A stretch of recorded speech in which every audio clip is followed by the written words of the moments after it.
कर्जमाफीच्या दिशेने पाऊल, शेतकऱ्यांची माहिती मागवली. 3,36,406 कर्जदार शेतकरी. नुकताच सरकारने संभाव्य कर्जमाफीच्या दिशेने पावले उचलण्यास सुरुवात केल्याचे चित्र आहे. त्याचाच एक भाग म्हणून सहकार आयुक्तांनी राज्यातील सर्व जिल्हा मध्यवर्ती सहकारी बँकांना नुकतेच पत्र पाठवले आहे. अप्पर आयुक्त विशेष निबंधक सहकारी संस्था नागनाथ यगलेवाड पुणे यांच्या सहीने हे पत्र जिल्हा बँकांना पोहोचले आहे.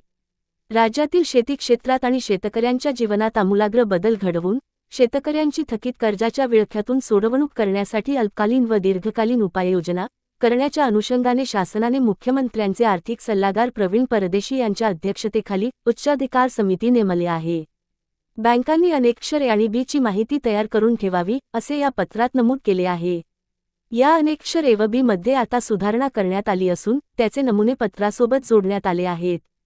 सुधारित नमुन्यातील माहिती तयार करून ठेवण्यात यावी व महाआयटीकडून पोर्टल कार्यान्वित झाल्यावर ती पोर्टलवर भरण्यात यावी अशा स्पष्ट सूचना पत्राद्वारे देण्यात आलेल्या आहेत. जिल्हा म.स.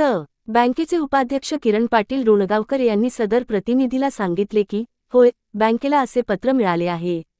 माहिती अद्ययावत करण्याचे कामही चालू झाले आहे. अशाच नवनवीन माहितीकरिता चॅनेलला सबस्क्राईब करा. धन्यवाद.